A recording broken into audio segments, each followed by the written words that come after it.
Class 9 last class में हमने quadrilaterals chapter में जो फर्स्ट एक्सरसाइज 8.1 उसमें क्वेश्चन नंबर 7 तक सॉल्व किया था। अब आज हम इस क्लास में क्वेश्चन नंबर 8 से स्टार्ट कर रहे हैं, तो ध्यान से देखिएगा। क्वेश्चन नंबर 8,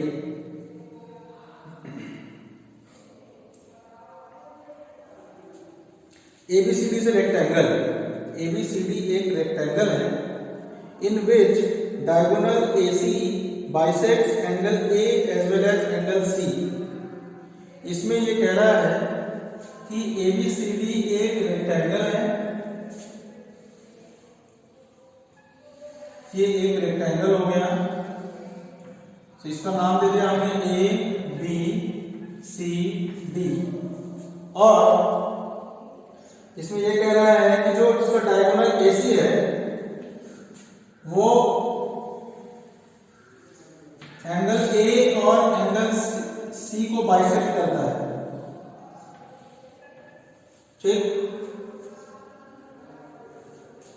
तो सबसे पहले हम इसमें लिख रहे हैं कि हमें गिवन क्या क्या है। गिवन है हमें कि ABCD is a rectangle, ABCD is a rectangle,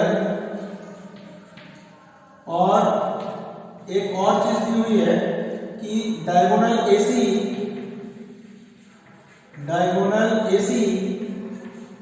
bisects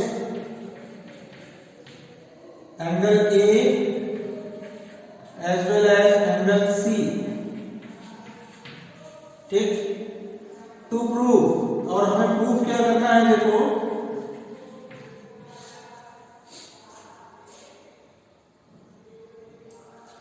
हमें इसमें प्रूफ करना है कि ABCD इज स्क्वायर। दो चीजें प्रूफ करनी है हमें। पहला है कि ABCD एक स्क्वायर है,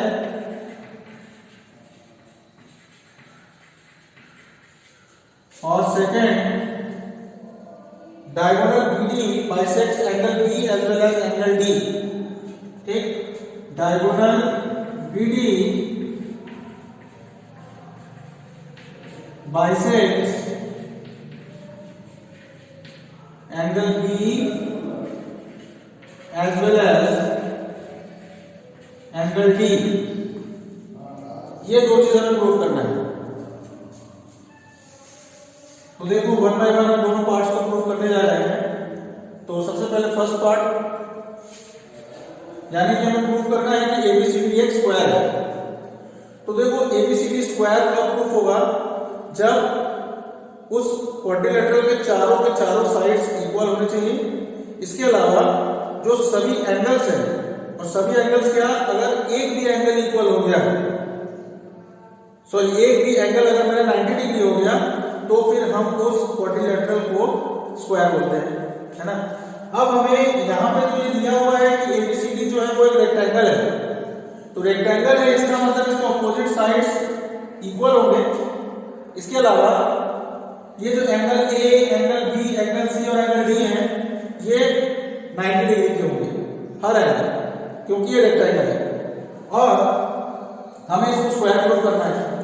तो स्क्वायर के लिए तो हमें चारों साइड इक्वल होने चाहिए, जबकि यहाँ पे तो अपोजिट साइड इक्वल है।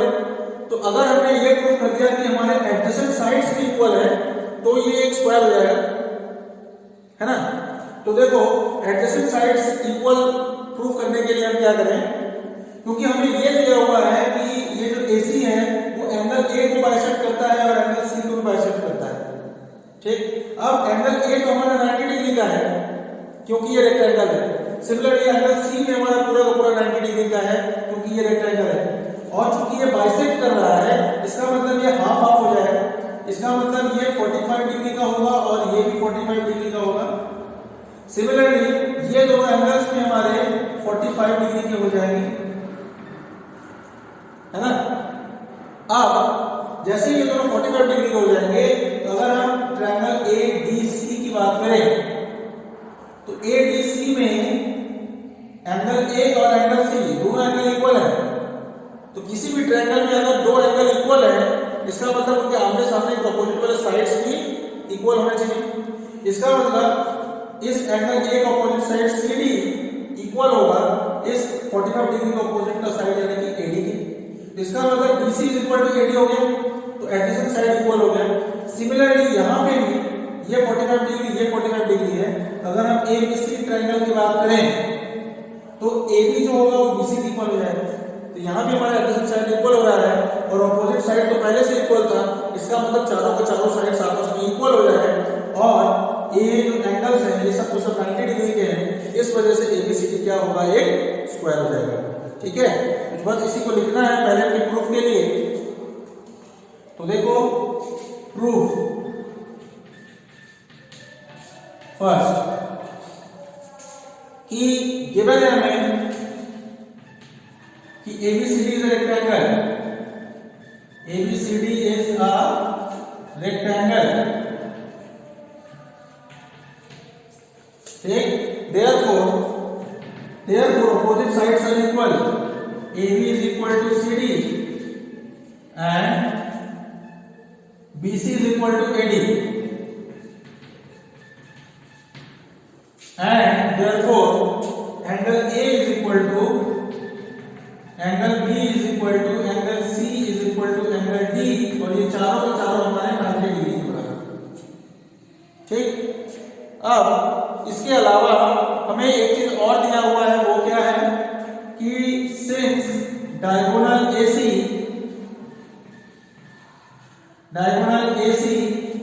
bisects angle A as well as angle C, therefore ये दोनों एंगल्स हमारे 45 डिग्री के हो जाएंगे, यानी कि angle DAC is equal to angle BAC, angle DAC is equal to angle BAC, और ये हो जाएगा हाफ ऑफ 90 यानी कि 45 डिग्री के बराबर। Similarly angle DCA is equal to angle BCA, angle DCA is equal to angle BCA is equal to half of 90 is equal to 45 degree. ठीक है, अब हम क्या करें, अब इन दोनों ट्रायंगल्स को ले लें, यानी कि triangle ADC, in triangle ADC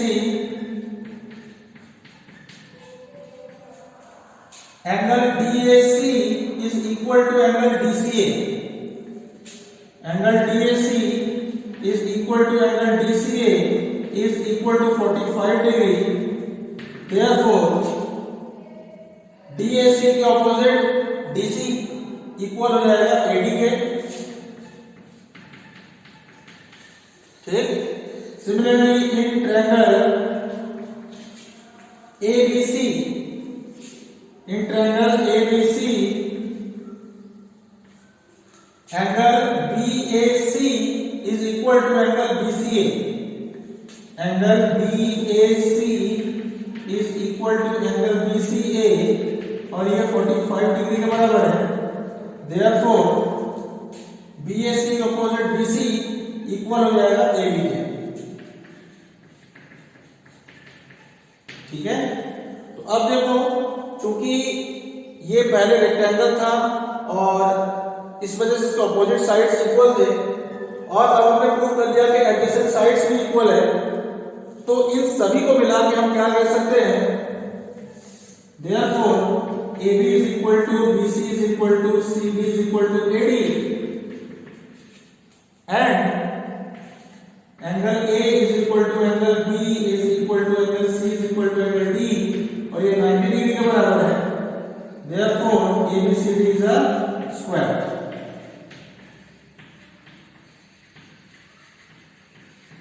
ठीक है, तो ये प्रूफ हो गया हमारा कि जो ABCD हमें दिया है रेक्टेंगल है वो एक स्क्वायर है। ये फर्स्ट पार्ट प्रूफ हो गया। अब इसी तरह हम इसका सेकंड पार्ट प्रूफ करने जा रहे हैं, तो ध्यान से देखना है।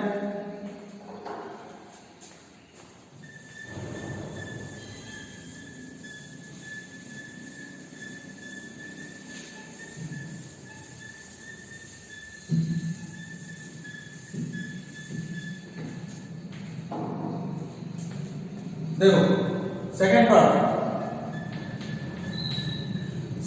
में हमें प्रूव करना है कि diagonal BD bisects angle B as well as angle D। तो हम इस फिगर को कल मिटाएं, दोबारा हम इस फिगर को बनाने जा रहे हैं।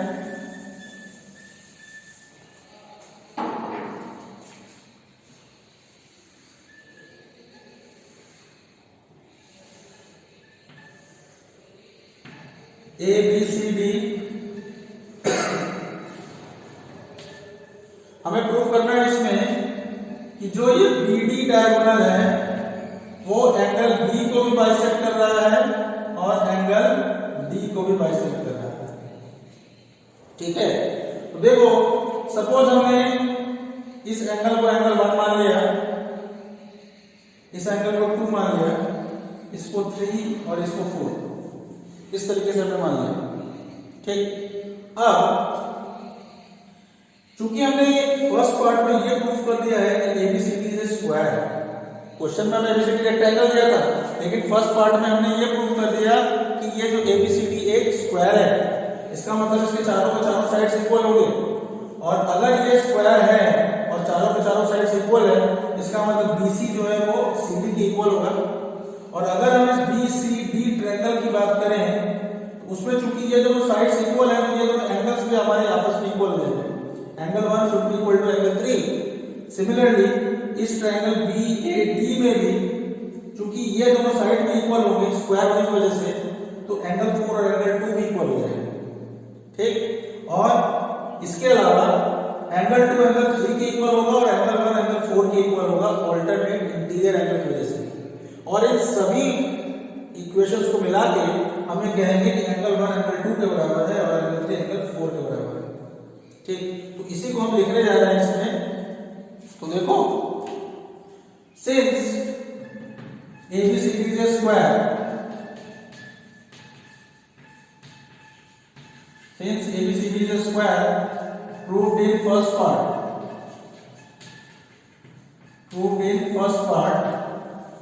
therefore AB is equal to BC is equal to CD is equal to AD, चारों को चारों साइड इक्वल हो जाएंगे। अब इसके बाद क्या करें, हम दो ट्रायंगल्स को अलग अलग ले लें। In triangle BCD BC is equal to CD, BC is equal to CD, therefore BC के सामने का जो ऑपोजिट वाला जो एंगल है एंगल 3, वो हमारा एंगल 1 के इक्वल हो जाएगा।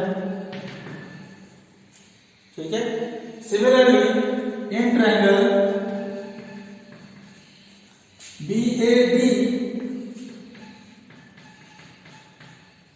AB is equal to AD, since AB is equal to AD, therefore AB के सामने एंगल 4 जो है एंगल 2 के इक्वल हो जाएगा। ठीक है, एंगल 3 एंगल 1 के बराबर, एंगल 4 एंगल 2 के बराबर। इसके अलावा मोरओवर एंगल 2 एंगल 3 के इक्वल है, angle 2 is equal to angle 3 and angle 1 is equal to angle 4, angle 1 is equal to angle 4। Reason क्या है, ऑल्टरनेट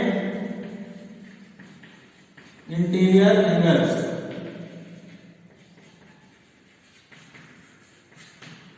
ठीक है, सपोज हम इसको इक्वेशन नंबर 1 बना दें, इसको 2 बना दें और इसको 3 बना दें। तो अब देखो हमें प्रूफ क्या करना है कि एंगल 1 एंगल 2 के बराबर है, एंगल 3 एंगल 4 के बराबर है। तो देखो एंगल 1 एंगल 3 के बराबर इक्वेशन 1 में दिया है और इक्वेशन नंबर 3 में एंगल 3 जो है वो एंगल 2 के बराबर है। तो देखो एंगल 1 एंगल 3 के बराबर, जबकि यहाँ पे एंगल 3 जो है वो एंगल 2 के बराबर। तो यहाँ पे हम इक्वेशन नंबर 1 में एंगल 3 की जगह एंगल 2 लिख सकते हैं। ठीक है, तो हम यहाँ पे लिखें from equation 1 and 3,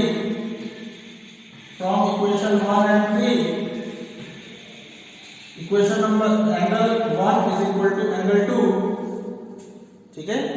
और सिमिलरली हमें प्रूव करना है कि एंगल 3 इक्वल्स टू एंगल 4। तो देखो यहाँ पे इक्वेशन नंबर 2 में angle 2 is equal to angle 4 है, और इसी इक्वेशन नंबर 3 में देखो एंगल 1 जो है एंगल 4 के बराबर है ना। एंगल 1 जो है वो एंगल 4 के बराबर है, और एंगल 2 जो है एंगल 4 के बराबर है। और अभी हमने प्रूव कर दिया है कि एंगल 1 और एंगल 2 सेम है। तो हम यहाँ पे एंगल 1 की जगह क्या लिख सकते हैं, सॉरी ये जो एंगल 1 की जगह हम एंगल 3 लिख सकते हैं, क्योंकि इक्वेशन 1 में angle 1 is equal to angle 3 दिया है, ठीक है। और यहाँ पे इक्वेशन नंबर 3 में एंगल 1 जो है एंगल 4 के बराबर है। तो यहाँ पे हम एंगल 1 की जगह हम एंगल 3 भी तो लिख सकते हैं, या फिर ये कहें कि इक्वेशन नंबर 1 में हम ये जो एंगल 1 है इसकी जगह पे हम एंगल 4 भी लिख सकते हैं, ठीक है। तो from equation 1 and 3, from equation 1 and 3 क्या हो जाएगा, angle 3 is equal to angle 4, angle 3 is equal to angle 4, ठीक है। Therefore diagonal BD bisects angle B as well as angle B. Proof.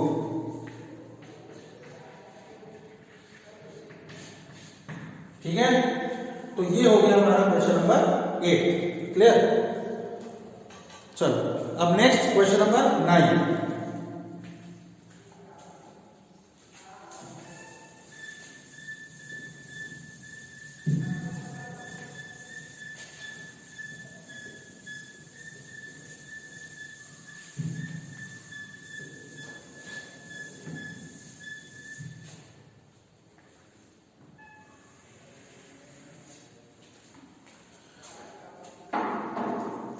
Question number 9,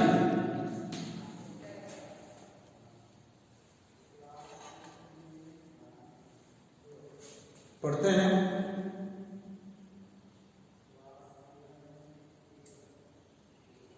इन पैरेललोग्राम ABCD, एक figure सबसे पहले दिया हुआ है, पहले हम उस फिगर को बना लेते हैं।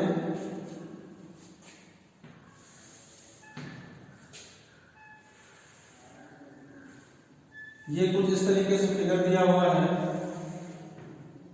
ABCD,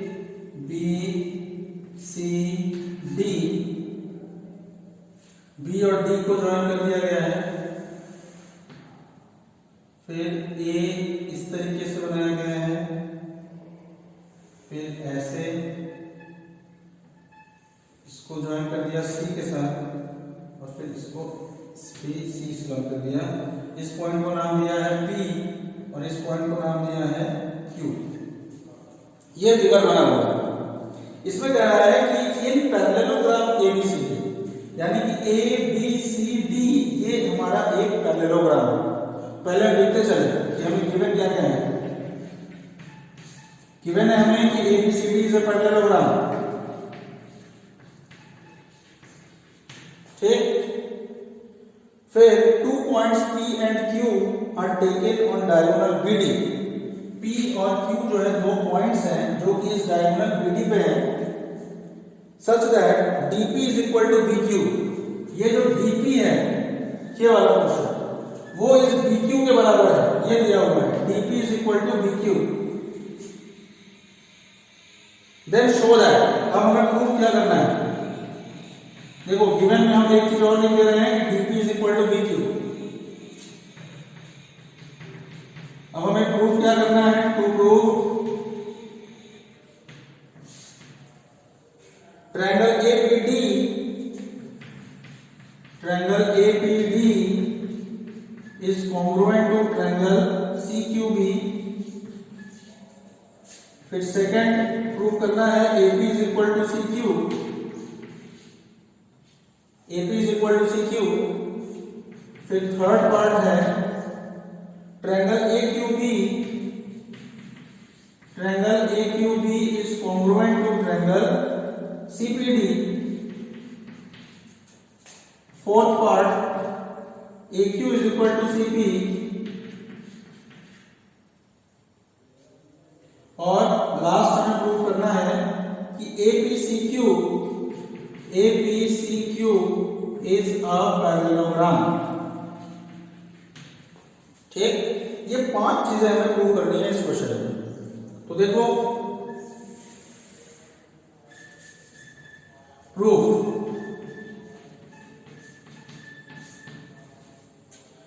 first part, triangle APD और ट्रायंगल सीक्यूबी को हमें कॉन्ग्रुएंट प्रूफ करना है। तो देखो एपीडी है कहां, एपीडी ये ऊपर वाला ट्रायंगल और सीक्यूबी ये नीचे वाला ट्रायंगल, इन दोनों ट्रायंगल्स को हमें कॉन्ग्रुएंट प्रूफ करना है।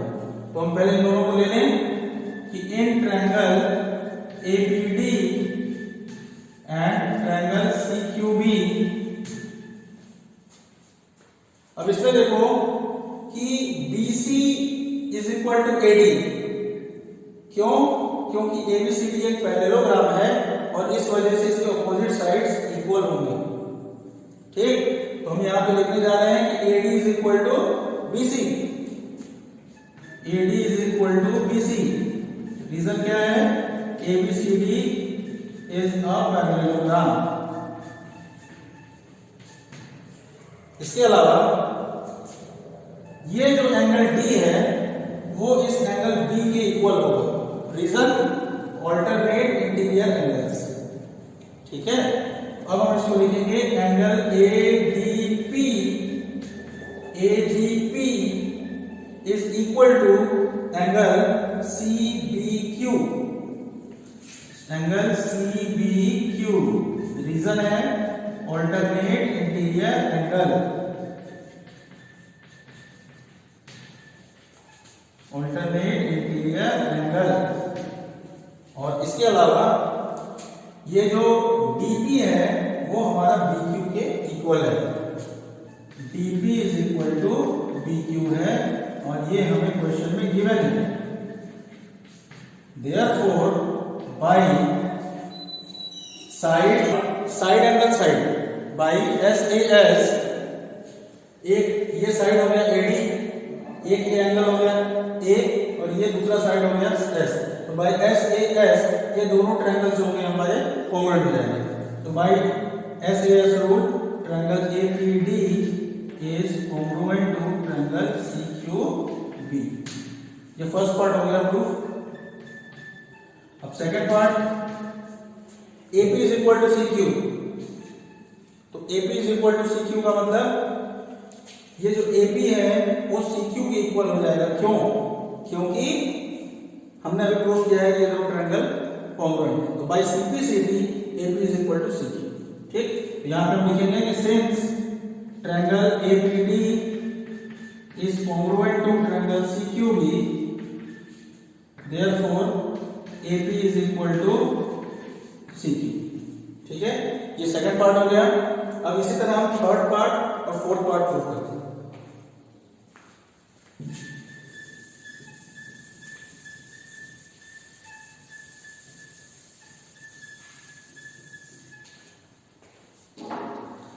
थर्ड पार्ट में हमें प्रूव करना है कि triangle AQB is congruent to triangle CPD। Triangle AQB ये वाला ट्रायंगल हमें कॉन्ग्रुएंट दिखाना है ट्रायंगल CPD इस वाले ट्रायंगल। ठीक, तो इसके लिए देखो हम इन ट्रायंगल्स को लेने पहले इन triangle AQB and triangle CPD। इसमें क्या होगा? देखो ये जो AB है वो इस DC के इक्वल होगा। क्यों? क्योंकि दोनों पैरेललोग्राम के अपोजिट साइड्स हैं। उसके अलावा ये जो एंगल B है वो इस एंगल D के इक्वल होगा, ऑल्टरनेट इंटीरियर एंगल की वजह से। ठीक, और उसके अलावा ये जो BQ है वो इस DP के बराबर होगा। ये गिवन है। Therefore by side angle side ये दोनों ट्रायंगल हमारे कॉन्ग्रुएंट हो जाएंगे।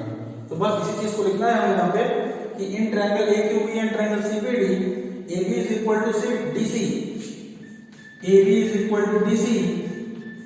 रीजन है ABCD इज अ पैरेललोग्राम। इसके अलावा एंगल CDP या फिर ABQ angle ABQ is equal to angle CDP। Angle CDP reason क्या है? Alternate interior angle, alternate interior angle. ठीक है, तो अब इसके अलावा BQ is equal to DP, BQ is equal to DP, और ये हमें गिवन है।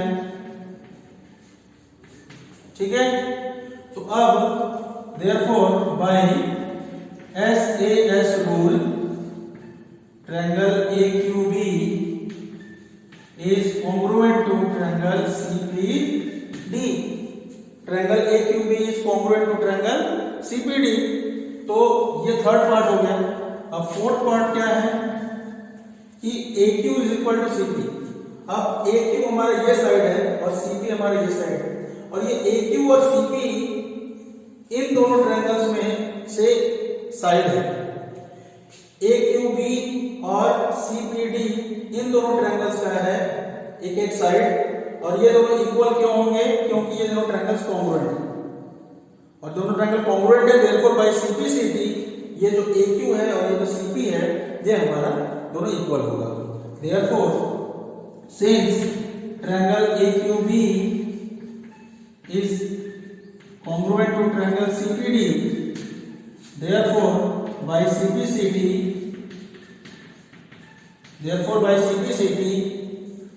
AQ is equal to CP।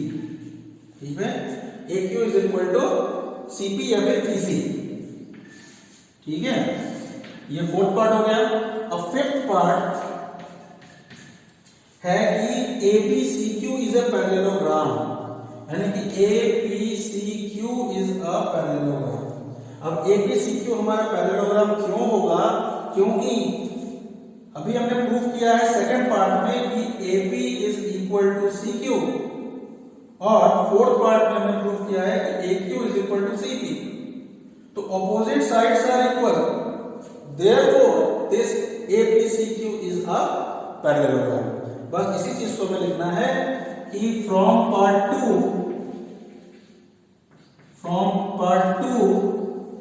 AP is equal to CQ, and from part 4 AQ is equal to CP। ठीक है, AQ is equal to CP, है ना? Therefore ABCQ is a parallelogram। Prove. ठीक, तो ये हो गया हमारा क्वेश्चन नंबर 9। उम्मीद करते हैं आप सबको समझ में आ गया होगा। अब नेक्स्ट जो मेरी क्लास होगी उसमें मैं क्वेश्चन नंबर 10 से स्टार्ट करूंगा। ठीक है, ऑफ करते हैं।